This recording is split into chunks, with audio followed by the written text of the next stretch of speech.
حضرت علی نے فرمایا تھا حضرت فاطمہ کو دفن کرنے کے بعد لکل اجتماع من خلیلین فرقۃ وکل الذی قبل الممات قلیل.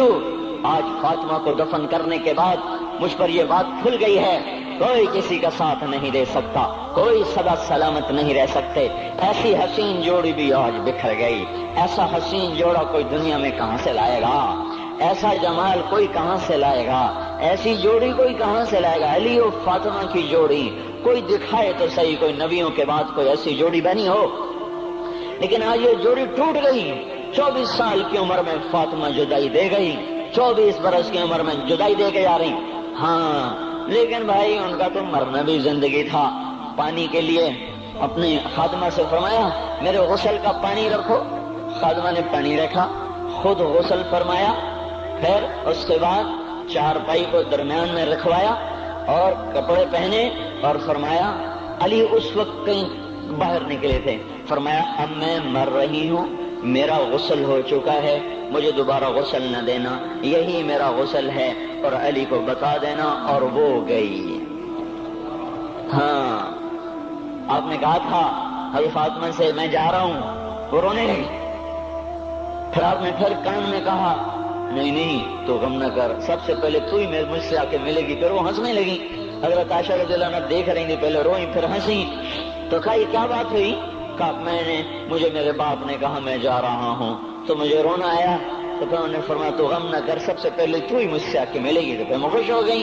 باپ کے جانے کے صرف 6 مہینے کے بعد ابا سے ملاقات ہو گئی. تو حضرت علی فرما رہے ہیں آج دیکھو دیکھو ان افتقادی فاطمہ بعد احمد دلیل علی اللہ یدوم خلیل. آؤ آؤ دیکھو دیکھو میں نے انہی ہاتھوں سے محمد مصطفیٰ کو قبر میں اتارا تھا، آج انہی ہاتھوں سے میں نے فاطمہ کو اتار دیا. آج مجھ سے کہ دنیا کا دھوکہ کھل گیا ہے، مجھے پتہ چل گیا ہے کہ یہاں کوئی دوستی سلامت نہیں رہ سکتی، کوئی گھر آباد نہیں رہ سکتا. کل بیت وان طالت سلامتها یوم ستدرکها النکباء والحباب. او میرے بھائیو کوئی گھر کتنا آباد رہے، سلامت رہے، ایک دن آتا ہے کہ مکڑی کے جالوں کے سوا وہاں کچھ نہیں ہوتا، ہواؤں کی سنسناہٹ کے سوا وہاں کچھ نہیں ہوتا. اللہ کا واسطہ دیتا ہوں فیصلہ آباد سے دھوکہ نہ کھاؤ، اس کے بازاروں سے دھوکہ نہ کھاؤ، ہوش میں آؤ ہم غلط جا رہے ہیں. اور میرے بھائیو اگر مر کے اللہ کے پاس جانا ہے تو اس زندگی سے واپس آؤ، واپس آؤ. میں اللہ کا اس کے رسول کا واسطہ دیتا ہوں. اگر مر کے کہیں اور چلے جانا ہے، اگر مر کے اللہ کے پاس نہیں جانا یا اللہ کے رسول کا سامنا نہیں ہے، جو مرضی کرو. پھر ہم بھی چھوڑیں، اب ہمیں بھی کوئی سمجھاؤ. ہم کیوں بول بول کے گلے کی ایک ایک رگ میں درد اتار بیٹھے؟ گھر چھوڑ چھوڑ چھوڑ چھوڑ سارا وجود ہڈیوں میں درد اتر گیا ہے. تو کوئی ہمیں بھی راستہ بتاؤ کہ یہ راستہ ہے، اس پہ موج میلہ بھی ہوگا، اللہ بھی نہیں ملے گا. آؤ ہم سب پھر ہم بھی مل کر تمہارا ساتھ دیں. ہم کیوں ایسے کھاری اٹھائے ہوئے در در کی ٹھوکریں کھاتے پھر رہے ہیں؟ میرے بھائیو اور اگر ایسا کوئی راستہ نہیں ہے، اور میں بتا رہا ہوں کوئی نہیں ہے، کوئی نہیں ہے، کوئی نہیں ہے. میرے پاس کوئی مضمون نہیں بیان کرنے کو.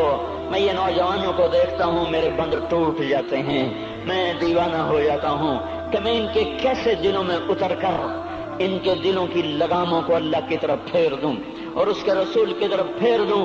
یہ جب گانے بجانے میں ڈوبتے ہیں، جب یہ رقص گاہوں کو چلتے ہیں، جب یہ تاجر غلط تولتے ہیں، اور جب یہ بینک سے قرضے لے کر لمبے لمبے نظام بناتے ہیں، پرائز بانڈ خرید کر دعائیں مانگتے ہیں اللہ میرا بانڈ نکل آئے.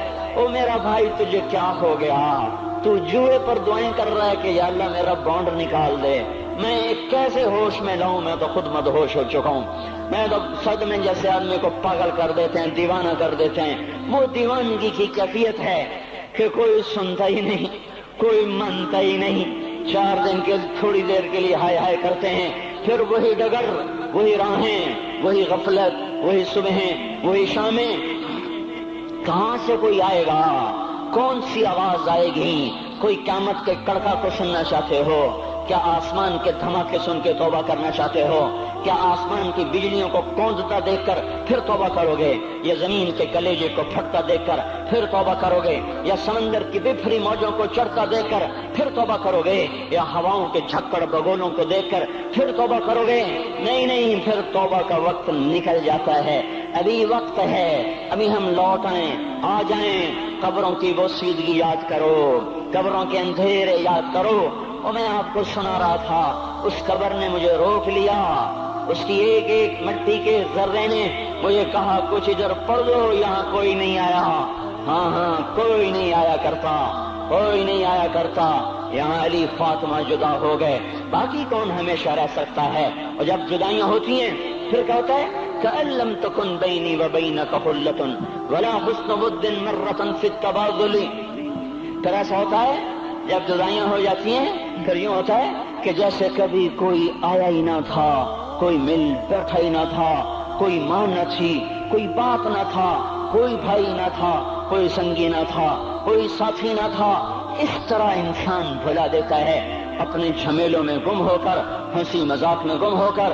میں اس قبر میں کھڑا پڑھتا جا رہا ہوں، اس کا کتبہ ٹیڑھا ہو چکا ہے زمانے کی گردش نے اور ماضی کے بے رحم گردش نے اس کے سارے کتبے کو کالا کر دیا تھا۔ مجھے تجسس ہوا، میں دیکھوں یہ ہے کون جس کی قبر نے مجھ جیسے اجنبی کو رونے پہ مجبور کر دیا اور مجھے کھڑا کر دیا۔ میں قریب ہوا، میں نے جھاڑا تو پر لکھا ہوا تھا اللہ اکبر، رستم ہند امام بخش۔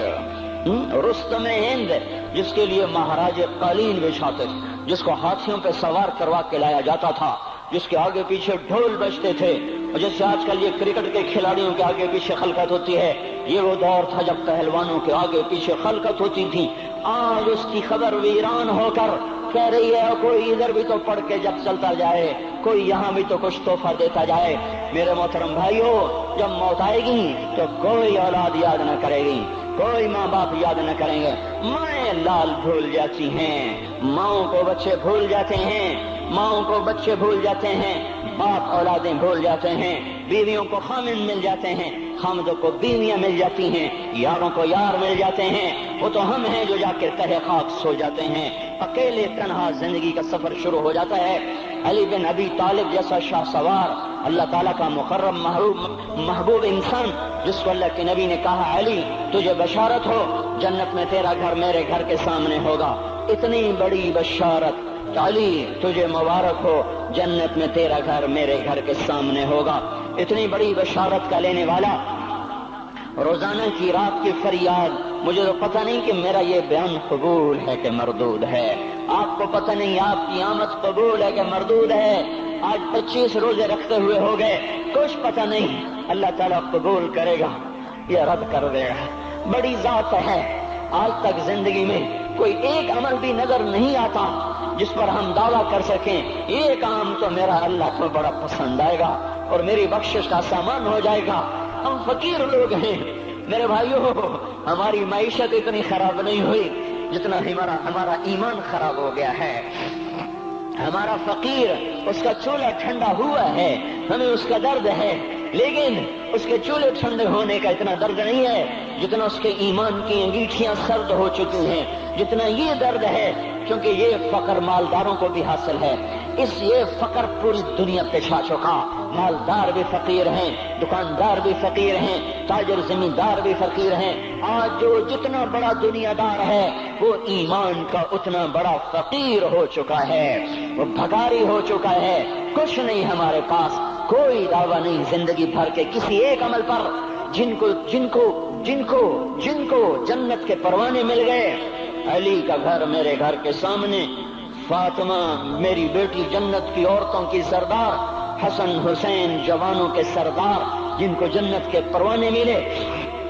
حضرت علی رات کو اٹھ کے رو رہے ہیں، آہن آہ من قلت الذات وبعد السفر ووحشت الطریق، اے میرے مولا مجھے معاف کرنا، میرے پاس عمل کوئی نہیں ہے، اے مولا مجھے معاف کر دے، میرا عمل تھوڑا ہے۔